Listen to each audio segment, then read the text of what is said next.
처음에 떨어진 건 사진 한 장이었습니다. 새벽 5시 불이 꺼진 거실에 제 휴대전화가 울렸고 화면 위로 우리 아파트 단톡방 사건이라는 제목 아래 낯선 아이의 볼과 남편의 웃음이 붙어 있었습니다. 화면 속 글자들은 혼외자 출현이라는 말로 제 심장을 단번에 찔렀습니다. 저는 숨을 들이마시지도 못한 채 사진 한 장에 붙은 수백 개의 불씨 같은 댓글 숫자만 세었습니다. 세상이 뒤집히는 소리를 저는 그때 처음 들었습니다. 저는 올해 62입니다. 20살에 자주색 원피스를 입고 도서관 사서가 되겠다며 작은 책장 앞에서 꿈을 매만지던 사람이었습니다. 시간은 저를 직장에서 퇴직한 뒤 36년을 함께한 남편 영수와 104동 1103호의 발코니에 서서 고추 말리는 이웃이 되게 했습니다. 제게는 아들 준호와 며느리 미정, 그리고 이제 두 돌이 지난 손녀 하나가 있습니다. 일상은 늘 같은 방식으로 흘렀고 바닥 걸레에서 나는 세제 냄새와 냉장고의 김치 냄새가 하루를 구분하는 유일한 나침반이었습니다. 그런데 그날 새벽 아파트 단톡방 사건이라는 거대한 파도가 우리 집 대문을 한 번에 열어젖혔습니다. 저는 화면을 확대하고 축소하며 사진 한 장의 구석구석을 살폈습니다. 카페 테이블 위 종이컵의 로고, 벽에 걸린 시계의 시침, 아이의 팔꿈치에 찍힌 작은 반점, 그리고 남편의 얼굴선. 그는 분명히 웃고 있었습니다. 좁은 어깨에 낯선 아이의 머리가 기댄 채 포근함과 어른스러움 사이에 미묘한 표정으로 웃고 있었습니다. 아침이 되자 엘리베이터에서 만난 이웃들 눈매가 달라졌습니다. 저는 모르는 척 인사를 하고 지나쳤지만 각자의 손전화에 저장된 그 사진 한 장이 우리의 눈을 여러 번 마주치게 만들었습니다. 남편은 출근한다고 신발을 꿰어 신으면서도 표정이 별로 달라지지 않았습니다. 그 평온함이 저를 더 불안하게 했습니다. 아무 일이 아닌 듯 나가는 어깨 뒤로 제가 던져야 할 질문들이 한 줄로 서 있는데 입이 열리지 않았습니다. 그날 오후 며느리가 보란 듯이 우리 집에 왔습니다. 아들 준호는 표정이 굳어 있었고 손녀는 제 다리를 감싸 안고 칭얼거렸습니다. 저는 물을 끓이고 찻잔을 놓고 손녀에게 떡을 잘라주면서도 단 한마디도 하지 않았습니다. 제 머릿속에서는 다른 단어들이 서로 부딪혔습니다. 혼외자 출현, 단톡방, 아버지, 엄마, 명예, 집, 그리고 무엇보다 제 자신. 그날 밤 저는 서랍을 뒤졌습니다. 열쇠가 2개 달린 낡은 서류함에서 남편의 도장과 봉투 몇 장이 나왔습니다. 봉투 하나에서 비밀 통장이 나왔습니다. 저는 호흡을 가다듬고 통장을 펼쳤습니다. 익숙하지 않은 계좌 이름과 일정한 날짜의 송금 기록, 금액의 차분한 증가와 감소가 규칙처럼 박혀 있었습니다. 메모란에는 규칙적으로 적힌 이름 3글자와 기호 몇 개가 반복되고 있었습니다. 저는 그 글자를 몇 번이고 속으로 따라 읽었습니다. 제 등줄기로 식은땀이 흘렀습니다. 그때 제 마음은 꺾인 갈대 같았습니다. 바람이 살짝만 불어도 무너질 것 같은 상태에서 저는 스스로에게 5번쯤 묻고 또 물었습니다. 혹시 이게 오해면 어떡하나? 그러나 오해가 아니면 또 어떡하나? 그 둘 중 어느 것도 저는 감당할 자신이 없었습니다. 아무렇지 않은 척 침대에 누웠지만 베개에 묻은 샴푸 향이 낯설게 느껴졌습니다. 그 다음 날 아파트 단톡방 사건을 정리한다는 관리소의 공지가 올라왔습니다. 사진 유포 금지, 허위사실 유포 금지, 서로에 대한 배려. 그런 단어들이 꼼꼼히 적혀 있었습니다. 그러나 이미 누군가는 화면을 캡처했고 또 누군가는 캡처한 것을 프린트했고 엘리베이터 게시판에는 아니라고 써붙인 문장들 사이로 또 다른 이야기들이 낙서처럼 덧칠되고 있었습니다. 저는 엘리베이터에서 눈을 감고 서 있었습니다. 어제까지는 편안한 닫힘이었던 문이 오늘은 거대한 철문 같았습니다. 여기서 한 번 더 숨이 멎었습니다. 제 머릿속에서 날카로운 생각들이 부딪혔습니다. 지금 당장 남편을 밀어붙여야 할까? 아니면 조용히 증거를 더 모아야 할까? 이 모든 것을 모르는 척 덮어버릴 수도 있을까? 그러나 덮는 순간 악취가 시작된다는 것을 저는 오랫동안 책 속에서 배웠습니다. 남편은 퇴근 후에도 내색을 하지 않았습니다. 저는 밥을 차리고 앉아서 국을 떠먹는 그의 손과 젓가락의 움직임을 유심히 보았습니다. 그 손으로 비밀 통장에 도장을 찍고 그 손으로 사진 한 장 속 아이의 머리를 쓰다듬었겠지라는 생각이 목에 걸렸습니다. 저는 밥을 삼키지 못하고 물만 몇 잔이나 마셨습니다. 사실을 확인해야 한다는 생각이 차갑게 머리를 지배했습니다. 며칠 뒤 아들 준호가 문서를 하나 들고 왔습니다. 효도 계약서라는 제목이 선명했습니다. 그는 저와 남편을 위해 쓴 것이라 설명했고 매달 얼마를 지원하고 나중에 우리가 불편해지면 함께 살겠다는 항목이 들어 있었습니다. 대신 아파트 명의의 일부를 미리 넘겨놓자는 조항이 눈에 들어왔습니다. 저는 고개를 들 수 없었습니다.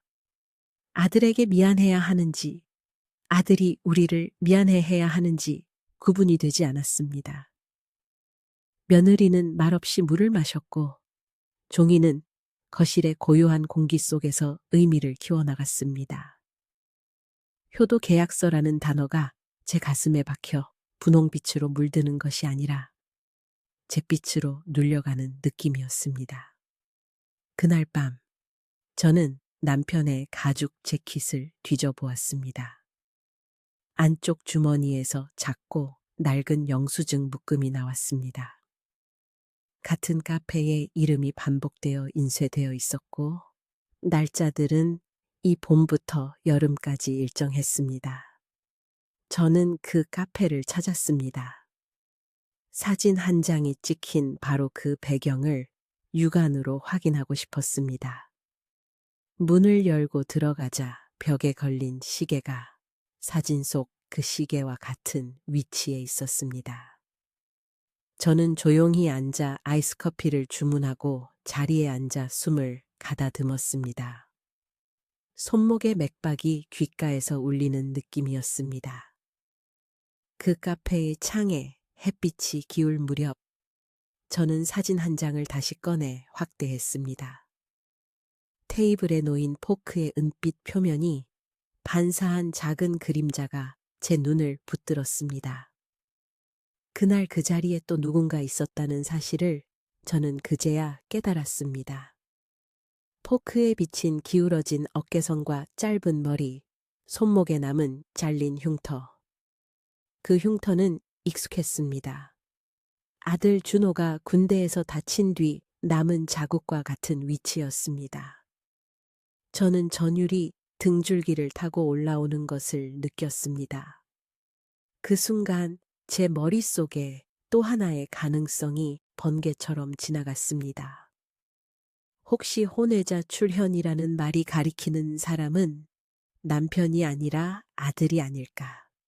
손녀의 원피스 주머니에서 한 번 본 적 있는 작은 인형과 사진 속 아이의 가방에 매달린 인형이 같은 브랜드였다는 사실도 떠올랐습니다. 아들은 그날 저녁 우리 집에 와서 효도 계약서를 펼쳤고 그 종이로 자신의 미래를 단단히 묶으려 했습니다. 제가 그 종이 위 글자들을 더듬을 때 그의 손톱 끝이 떨리고 있었다는 기억도 두드러졌습니다. 저는 며칠 동안 잠을 자지 못했습니다. 분노와 애정, 연민과 모욕감, 보호 본능과 배신감이 서로 치고받으며 출렁였습니다. 제가 믿고 싶었던 역사와 지금 눈앞에서 벌어지는 현재가 일치하지 않았습니다. 이웃들의 시선은 더 날카로워졌고 현관문에 낙서처럼 던져진 익명 메모는 제 명치를 찔렀습니다. 저는 현관에 꽂힌 종이를 찢어 쓰레기통에 버렸습니다. 쓰레기통에 가득 찬 종이의 흰색이 제 속의 공허와 묘하게 겹쳐 보였습니다. 그 사이 비밀 통장의 이체는 계속되고 있었습니다. 저는 은행 창구에서 제 이름도 남편 이름도 아닌 계좌로 흘러가는 정체 모를 돈의 흐름을 눈으로 확인했습니다. 수취인 난에 적힌 이름은 낯설었고 메모란에는 유치원비라는 단어가 보였습니다.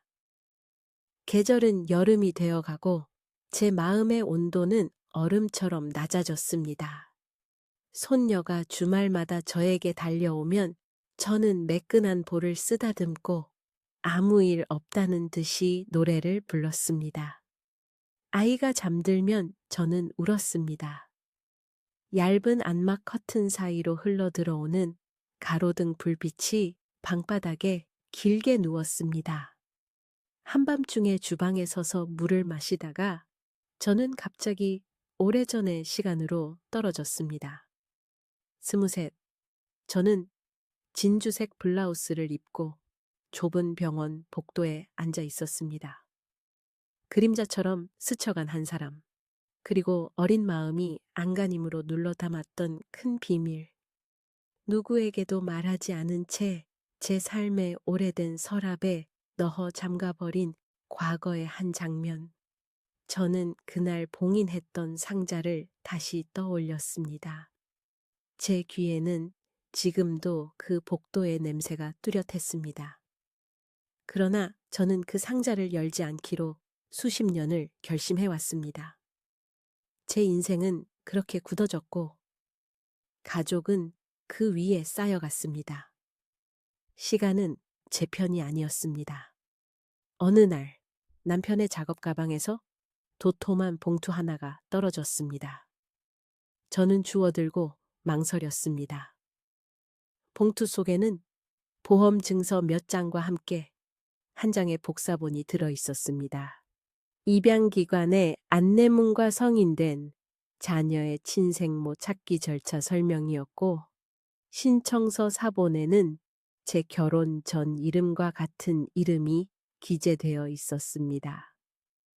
종이 가장자리에는 남편의 필체로 보이는 메모가 작게 흔들리며 박혀 있었습니다. 저에게 말하지 못한 채 누군가를 대신해 서류를 받아온 날짜와 장소, 그리고 조심하자는 짧은 다짐이었습니다. 저는 그 자리에서 무릎이 풀렸습니다. 그 다음 장에는 DNA 유전자 검사 안내문이 있었습니다. 남편의 이름 옆에 적힌 결과 범주에는 부합하지 않음이라는 표현이 선명했습니다. 그 아래에는 요청인의 이름으로 낯익은 성과 이름 조합이 있었습니다. 한 여성의 성인이 된 이름. 저는 서류를 가슴에 안고 주저앉았습니다. 사진 한 장으로 시작된 아파트 단톡방 사건이 이제 제 인생에 봉인된 서랍을 열어젖히고 있었습니다. 그날 밤, 저는 거실 불을 켜지 않은 채 앉아서 새벽을 기다렸습니다. 경첩처럼 움직이지 않던 입이 서서히 열렸습니다. 저는 제게 일어난 일들을 조용히 정리했습니다. 오래된 일기처럼 그때 제가 어떤 결정을 했고, 그 다음에 무엇을 견디며 살았는지 하나씩 꺼내어 살폈습니다. 늘 입을 다물고 넘어가면 지워질 줄 알았던 것들이 제 안에서 더 단단해졌다는 사실을 인정했습니다. 저는 제 자신에게 말했습니다. 이제는 멈추자. 이제는 더 숨지 말자. 그러나 동시에 두려웠습니다. 남편이 묵묵히 했던 선택의 의미가 제게 넘어와 앉았습니다. 그는 저를 지키려고 했을까요? 아니면 우리 모두를 속이려고 했을까요?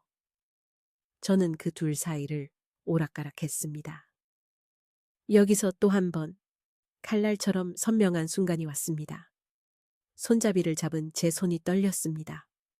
저는 현관문을 열고 집을 나섰습니다. 계단을 내려가며 숫자를 세었습니다. 하나, 둘, 셋, 넷. 마음도 내려가야 했습니다. 아니면 오르든가. 저는 결국 관리사무소 옆에 의자에 앉았습니다. 오전 햇빛이 철문 위로 얇게 흘렀고 제 숨결이 창에 가볍게 닿았다가 사라졌습니다. 며칠이 지나고 드디어 저는 남편의 눈동자에서 흔들림을 읽었습니다. 그가 무슨 말을 하든 저는 듣지 않기로 마음먹었습니다. 대신 저는 서류 봉투를 식탁 위에 올려두고 제 이야기를 내 속에서 떠밀어냈습니다. 제가 오래전 겪었던 사건, 그 이후 제게 남은 무게, 그리고 아마도 저를 찾아온 사람의 그림자에 대해 처음으로 정면으로 마주했습니다. 남편은 여전히 조용했습니다. 그 조용함이 이번엔 도망침이 아니라 마지막까지 저를 지키고자 한 버팀목의 소리처럼 들렸습니다. 반전은 거기서 시작되었습니다. 혼외자 출현이라는 단어가 가리키던 실루엣은 남편의 것이 아니었습니다. 그 사진 속 여성은 제게서 태어나 제가 버렸다고 믿었던, 그러나 결국 세상 어딘가에서 제게로 돌아오려 했던 제 아이의 어른이 된 모습이었습니다. 남편은 관리사무소 일을 하며 우리 아파트 홈페이지에 올라온 제 사진과 이름을 검색해냈으리라 짐작되는 그 여성이 남긴 단서를 따라 저를 대신해 먼저 만나주었고, 그녀가 안고 온 아이에게 미안함과 책임감을 감당하기 위해 비밀 통장을 만들었습니다. 그는 제게 말 한마디 하지 않고 그 길을 선택했습니다. 그 선택은 분명 어리석어 보이기도 했지만 동시에 그가 아내의 과거를 지키려 했던 방식의 고집이었습니다. 아들 준호의 효도 계약서는 그 순간 다른 얼굴을 드러냈습니다. 그는 단지 부모를 보호하는 가능성만이 아니라 자신의 두려움을 재산으로 잠그고자 했던 것은 아닌지 저는 그 서류 위에서 묻지 않을 수 없었습니다. 포크의 반사면에서 본 어깨선과 손목의 흉터는 제 마음에 새로운 물음을 던졌습니다. 혹시 아들의 삶에도 우리 부부의 과거처럼 무겁고 조용한 굴곡이 숨어 있는 것인지 저는 섣불리 판단하지 않기로 했습니다. 다만 그날의 아침 저는 효도 계약서를 서랍에 넣고 우리 가족의 계약서가 종이가 아니라 말과 시간과 행동으로 써져야 한다고 마음속으로 다짐했습니다. 아파트 단톡방 사건은 며칠 더 우리를 흔들었습니다. 소문은 꼬리를 물고 다른 이야기로 비틀렸고 누군가는 진실을 알고 싶어 했으며 누군가는 알고 싶지 않아 했습니다. 저는 더 이상 거기에 흔들리지 않기로 했습니다. 우리에게 남은 일은 단 하나였습니다. 제가 오랫동안 외면한 과거를 당사자에게 설명하고 그녀가 원하는 것이 무엇인지를 듣고 우리가 어디까지 함께 걸을 수 있는지를 알아내는 일이었습니다. 물론 쉽지 않았습니다. 그러나 어렵다고 미루는 일은 제 평생을 잠식했기 때문에 더는 미루지 않기로 했습니다. 집 안의 공기는 조금씩 달라졌습니다. 남편의 눈빛은 한결 가벼워졌고 저의 등은 꼿꼿해졌습니다. 저는 모르는 척, 아닌 척으로 늘어진 날들을 묶어 정리했습니다. 토요일 오전이면 아이들을 위한 간식을 만들고 오후에는 공원을 걸었습니다. 종종 벤치에 앉아 햇빛을 등에 업으면 제 그림자가 길게 누웠습니다. 그 그림자 속에서 저는 30년 전의 저를 불러냈습니다. 그때의 저에게 말했습니다. 우리가 서로를 용서하자고, 우리의 무지를 탓하지 말자고, 잃어버린 시간을 되돌릴 수는 없지만 새로운 시간을 만드는 법은 아직 남아있다고. 이제 와서 뒤늦게 고백하자면 사진 한 장은 잔혹했습니다. 그러나 동시에 사진 한 장은 제게 새로운 문을 열었습니다. 비밀 통장은 날카로운 메스처럼 제 삶을 절개했지만 상처가 덧나지 않게 꿰매는 실 또한 그 속에서 나왔습니다. 효도 계약서는 종이 위의 문장이 아니라 살아 움직이는 사람들의 마음으로 쓰여야 한다는 교훈을 안겼습니다.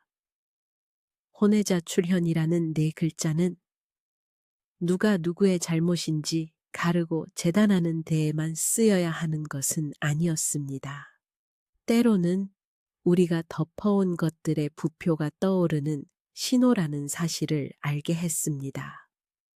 지금 저는 조용히 묻고 싶습니다. 한 장의 사진을 보고 한 가지의 소문만으로 우리는 얼마나 쉽게 돌을 들었는지요. 누군가의 비밀이 반드시 죄는 아니라는 것. 그리고 책임은 종종 설명하는 용기에서 시작된다는 것. 그 사실을 제 인생의 반 길쯤 뒤에야 깨달았습니다. 여러분 같으면 저처럼 서랍을 열고 과거를 마주하겠습니까? 아니면 눈을 감고 효도 계약서라는 종이 한 장으로 오늘을 봉인하시겠습니까?